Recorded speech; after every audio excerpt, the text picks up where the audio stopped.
Could the Baltimore Ravens actually trade Keaton Mitchell? Well, that's what Jeremy Fowler said in an article published on ESPN earlier today. Let's read the excerpt. It says, Wright, who's another running back, is a player I've had on my radar for that very reason. A lot of teams were high on him in the 2024 draft, including the Dallas Cowboys, which has a soft need after the Miles Sanders injury. And here's a change of pace option. Baltimore's Keaton Mitchell. He has game-changing speed. Oh, yeah, he certainly does. We don't ever get to see it because the Baltimore Ravens have chosen not to use him this year for whatever reason. But anyway, continuing, it says, he has game-changing speed, but is the odd man out in the Ravens' backfield. Just even that part alone, it sucks to hear that. It's obviously true because we see how they play their running backs. You got Derrick Henry. We knew he was the guy. Then you got Justice Hill as well. And then you got Rasheen Ali. And then somewhere over there, maybe down at the bottom, maybe around the corner, maybe in another atmosphere, then you got Keaton Mitchell. I really still do not know what it is.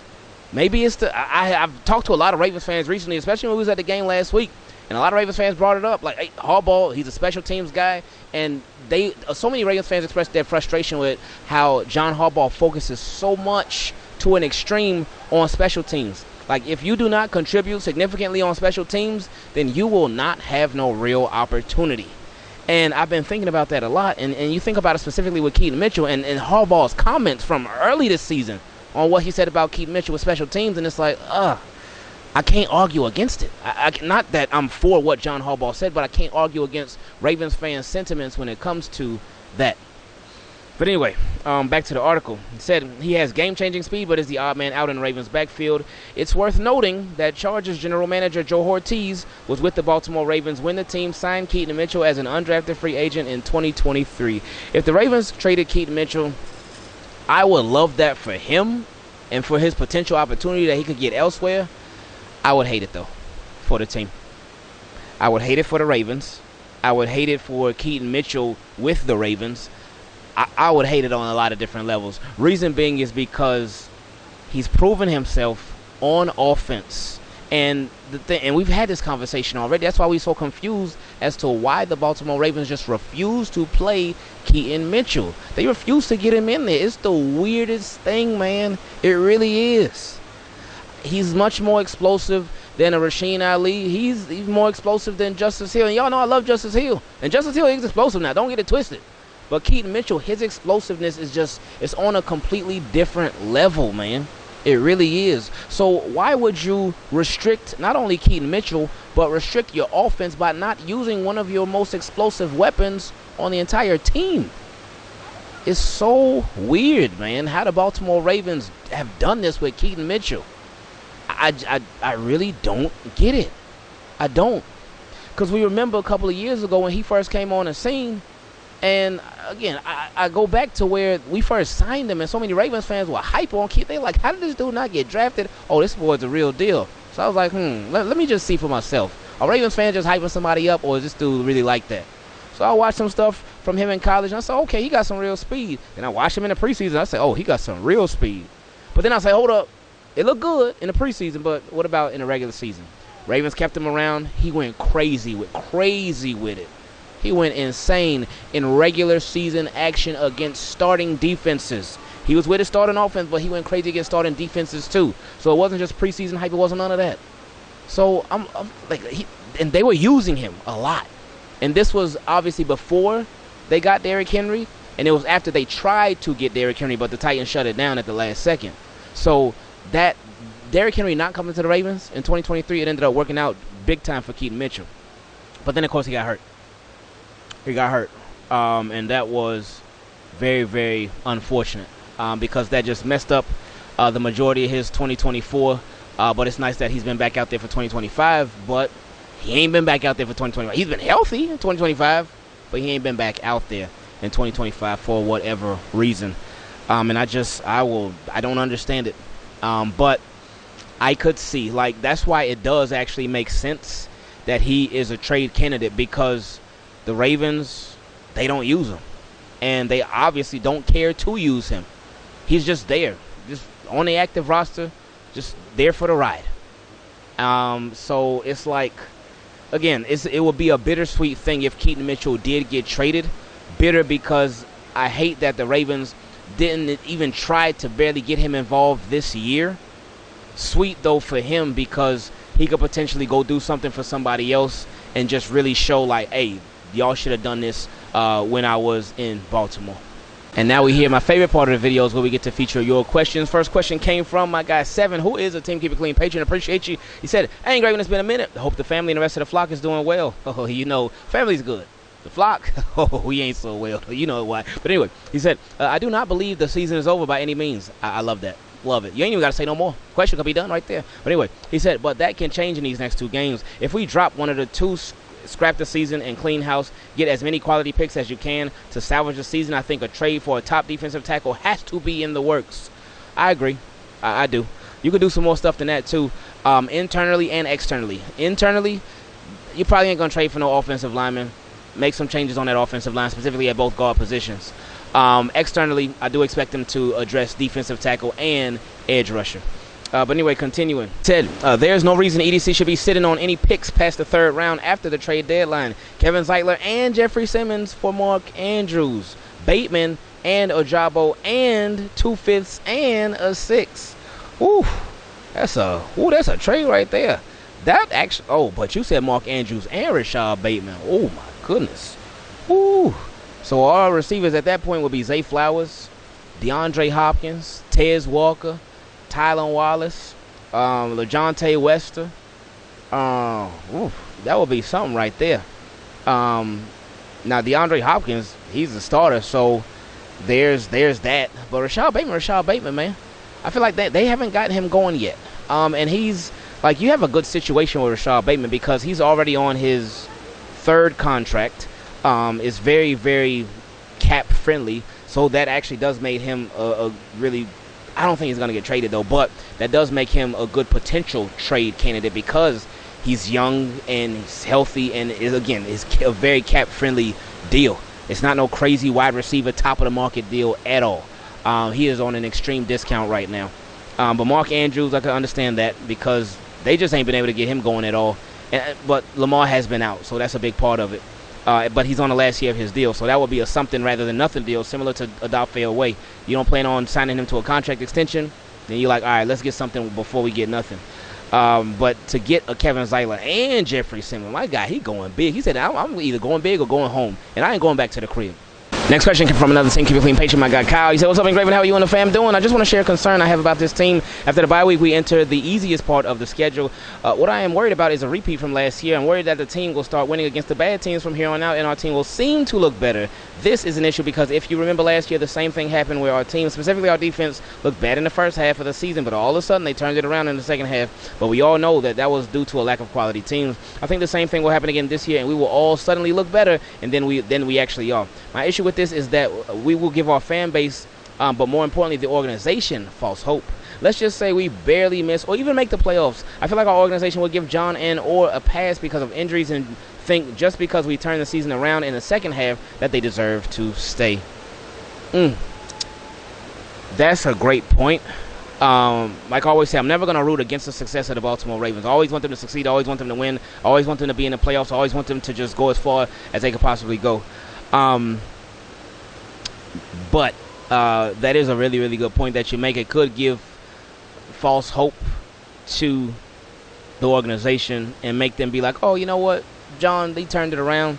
Zac, he turned it around. Todd, he turned it around. Everybody turned it around. Everything, okay, now everything's good now. Hey, y'all, let's keep this thing going. Run it back. So, yeah. Even though I am still continuing to lean on the side that anything short of the Super Bowl is a failure, and John Harbaugh, they tear this thing apart. They get rid of Harbaugh. They move on.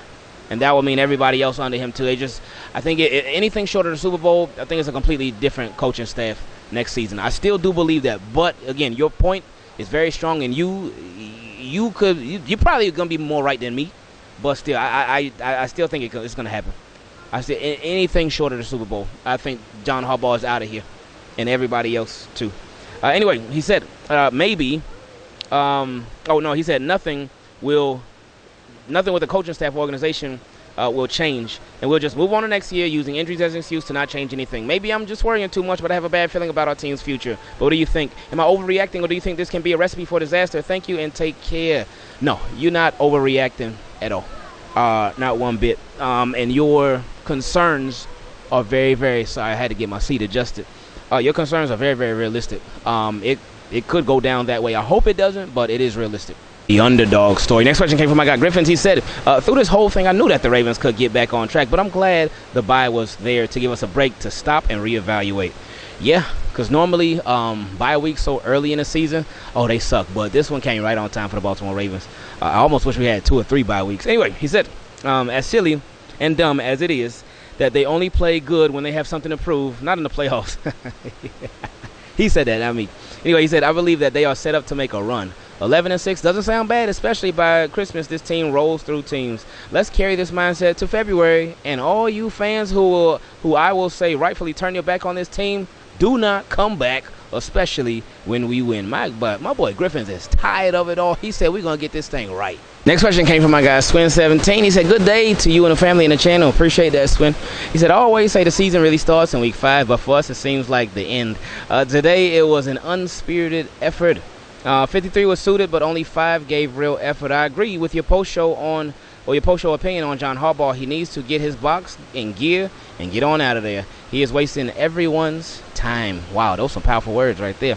He said the defense this year is so bad, it is breaking new records on terrible. What made me mad was an unknown player scored and went, oh, he's talking about in the Texans game. An unknown player went and scored and did the Ray Lewis dance, and everyone just sat there and let them score again. This defense can't catch water in a storm. They are that inept. Oh, my goodness. Woo. He said the offensive line couldn't open a hole for Henry to run through, nor hold up long enough for the quarterback to pass. And thanks again, as always. Bless, and yet again, I will be hopeful on Thursday to see the Ravens football again on Sunday. Well, how did you feel about that Rams game, my friend, and how are you feeling going into the bye? Now, well, what he said, his concerns, they still continue to be concerns even after the Rams game, too. With the Baltimore Ravens, it's looking rough right now, but hopefully this bye week serves them right and they can clean up a lot of their mess. Next question came from my guy Stephon. He said, hey, Ingraven and Stephon, I did my first super chat during the Chiefs and Ravens game, and now this is my first question. Oh, my boy's on a roll. Appreciate you, my friend. He said, have you seen the movie Ted? Yeah, I did a long time ago. I do not like Mark Wahlberg, like, at all. I don't like him. He's not funny. He's not entertaining at all. That's just my opinion, though. Him as an actor. I don't know him as a person. I heard some crazy stuff about him as a person, and that don't really help anything. But as an actor, his movies just, they're not for me. That's what I should have said that. They're not for me. Anyway, so back to the movie. He said, a specific part that plays in my head consistently is when Ted got his job and he was doing everything in his power to get fired, but they kept promoting him. I think I see where you're going with this. Anyway, he said, that's how I feel watching Harbaugh. He said, for easily the last 4 years, he's been doing everything to get fired, from boneheaded decisions to the stubbornness hindering the team. I feel like the best chance to get rid of him was the year Mike was getting head coaching considerations. We should have promoted him and did whatever with Harbaugh. I feel like if we did that, we would have at least gotten 1 Super Bowl. Whew. Okay. He also said, instead, we get a horrible, stubborn coach who can't admit Falele is a failed experiment and that was a horrible hire, and him not fighting for bigger names when available is our downfall. I would have gladly given up 2 firsts for Micah Parsons, even if it was for a 1 or 2 year rental. A premier pass rusher is worth their weight in gold, and he's showing that in Green Bay. Hey, that's real, man. Yeah, can't go against that. And you know what's crazy is that they traded him to the Packers. He got that crazy, enormous deal, but they didn't even trade him to the AFC. They kept him in their same conference. They going against him this year. They went against him in what was it, week 4, I think? So it's like they were willing to trade him in the conference. They were willing to go against him early on in the season. It's like, man, like you just think about the possibility. Like, you could have given him to the Ravens, and you wouldn't have to worry about him till what, week 17 or 18? I forgot when we played the Packers. I think it's week 17. But anyway, he said, oh, there we go. He said, or going after a wide receiver, actually upgrading our offensive line, among other things. At this point, he's not even stubborn. He's straight up selfish by ruining our greatest quarterback's prime with stupid decisions. Sorry for the winded rant, but I had to get that off my chest, and he put hashtag Harbaugh gotta go. Blessing in disguise. Well, I don't think you got this blessing, my friend. Next question came from my guy Xman. He said, what's up, Ingraven? I'm writing this as the Ravens are getting blown out by the Houston Texans, currently 44-10 in the fourth quarter. Well, at least we ain't giving no more points when you wrote this. So that's good. He said the only thing that is going through my mind right now is how this could possibly be a blessing in disguise. Hopefully this blowout will lead to somebody being fired. He said preferably or in Harbaugh, but I have a feeling Harbaugh's not going anywhere. Do you think anyone will get fired after this disaster? I thought there were many fireable offenses in there, but I did not think it was going to happen after the Texans game. I wouldn't have been mad if it did, but had the Rams game went like that with the timing, then I think it could have happened, and I think it would have happened only because of the timing, and that's it. Simply because the Ravens have the bye week.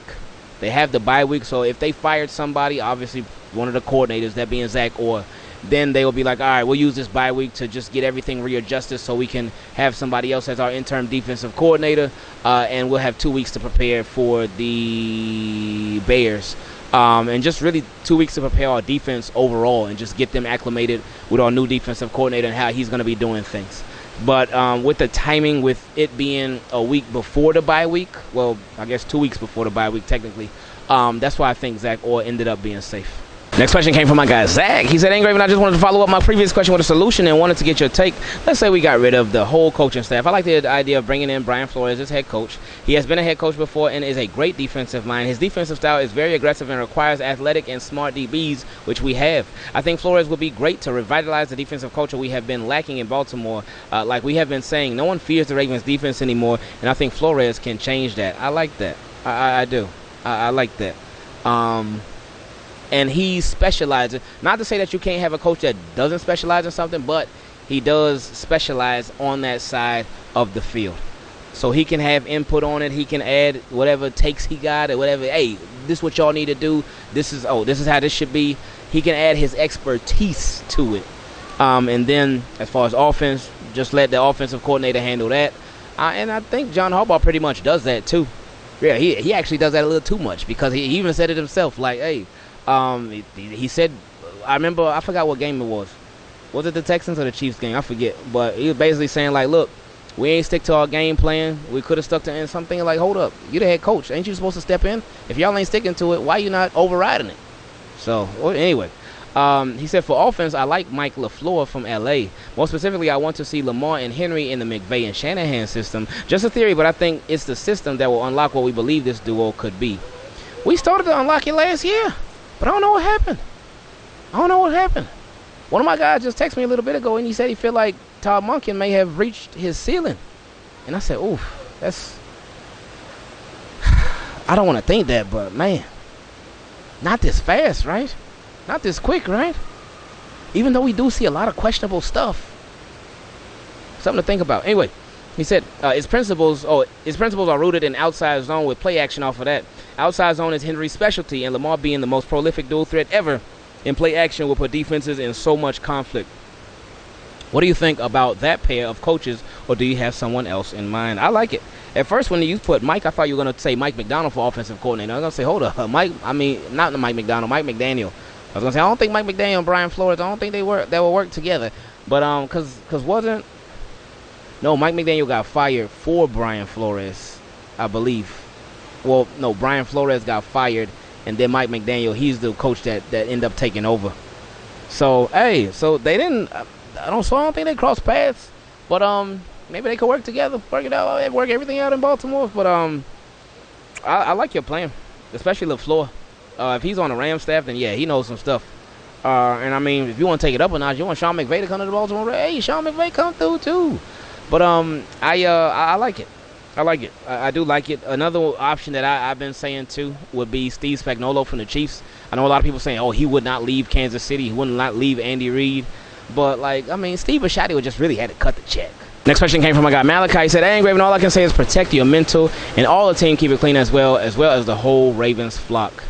That's real right there. And I appreciate that a lot because that's so important. I see a lot of stuff on Twitter, YouTube a little bit, mostly Twitter, social media, Instagram it could be too. And when fan bases are going through periods like we're going through, it can cause a lot of people to just get real nasty, disrespectful and whatnot. So sometimes I just like, you know what, I ain't even gonna look at it. I ain't even gonna pay no mind. Just keep it, because you gotta do that, because people will say the most outlandish stuff. They'll say the craziest things just because they upset with the football team, just because they may be upset with something in their personal life, but just because they may be upset, period. And they will try to take it out on you. They'll try to disrespect you. They'll try to do all this kind of stuff to you, say all this kind of stuff to you, and you just gotta keep it moving, man. That's it. But no, that's real, man. So whatever you gotta do in whatever way, yes, protect your mentals, man. I appreciate that. He said, we're all disappointed, but I pray and hope everyone is doing well. Now on to my question, Ingraven. Remember when I sent that question to you after the 2024 divisional round loss to the Bills, where I said the duo of Harbaugh and Lamar Jackson just does not work? In that question, I stated whether it's Lamar or Harbaugh, whichever one makes mistakes in critical moments of the game, it has a trickle-down effect on the whole team. Whether it's Harbaugh's inability to manage the clock or use timeouts, or whether to, when the team faces adversity, to get the team back on track. Whether it's Lamar having to play hero ball and make a critical mistake like the interception or fumble in the Chiefs game, it has a trickle-down effect on this team, and yesterday in that Chiefs game just confirms it. And you know what's crazy? Sometimes I'll be hoping, like, all right, if there's a question that I couldn't get to right after the game or in that week after the game, hopefully it won't even apply anymore because the Ravens turned whatever that was around. But his question is about the Chiefs game, but everything is still applying. It happened after the Chiefs game, but it's still applying. Anyway, he said, he said yesterday in the Chiefs game just confirms it. Now, granted, I'm not blaming all of this on Harbaugh or Lamar because there's plenty of blame to go around, but Lamar is feeling too much pressure, and I don't think he can handle it. I'm not talking about just from his terrible offensive line. I'm talking mentally, because Lamar wants to score every drive, but I think specifically this season he knows he has to score every drive because, this defense is atrocious. You know what? That's funny, but it's also sad, and it's also true. Not that he can't take the pressure, but because it is a lot of pressure. Yeah, he has to score every drive. When he's out there, they have to, because again, you see the first game, it was 41-40. The score was 41-40. If you score 40 points, that should be a win every time. The next game, well, that was the Browns game. Ravens scored 41, so okay, cool. Then the next game against the Lions, it was 38-30. So they scored 30 points. That's not necessarily a win every time, but more times most times you're gonna win that game if you score 30 points. But okay, cool. So then it was the Chiefs, and then that was it. Yeah, that was his last game. So he only scored once in that game. Then he got hurt, and then that was it. So we ain't seen him since. But we'll see him in the next game against the Bears. So yeah, that is a good point. I never thought about that pressure. We have been thinking about how bad the defense has been, but that specifically, what you said, I hadn't really thought about that. Anyway, he said that's why when that interception happened, I believe he just checked out, because in the back of his mind, he just knew that it was going to bite him. And honestly, he's mentally checked out, and that trickled down to the whole team. This Ravens team had looked like they just didn't want to be on that field yesterday. This brings me to my next point in John Harbaugh. He just seems like he doesn't care. His team, his quarterback, his coordinators, they are just playing bad, and his players are clearly frustrated. Where's the control over this team? Where's the leadership? To me, it seems like he might have just really lost the locker room. And like always in these press conferences, he just gives generic answers and slight little shots at his players and coaching staff without him ever taking accountability. The constant unpreparedness to the point where your own players don't want to be on the field and where they're having player-only meetings, this is all just ridiculous. But to my original point, sorry for the long rant, I believe the Ravens are in a situation, and if not now, I believe very soon, they will just have to choose between Harbaugh or Lamar. I don't think that sounds far-fetched. I don't think that sounds unrealistic. Let's keep going on. He said, I just want to hear your thoughts on that. Thank you for everything you do, and please continue to send out videos. I know it's probably hard right now, but just know me and the Ravens flock appreciate you. No, I appreciate y'all, man. More than you realize, man. Y'all like, I'll tell y'all that all the time because it's real all the time. But I do think that is a realistic scenario right there where they would need to choose. Again, and after this season, I could see that being a choice. Because with Lamar's contract, again, going up to $75 million and the cap hit of it, going up to $75 million, Harbaugh, he would be, what? Oh, next year would actually be the first year of John Harbaugh's contract extension, because he was in the last year. This was his last year, and they signed him to a 3-year contract extension. So now he got 3 more years after this season. So not that they've already made a choice, because you could obviously fire a head coach even though he got a contract. But But yeah, you're gonna have to make some decisions. I think you are. And I don't know myself, obviously, but I wonder how Lamar Jackson feels about everything.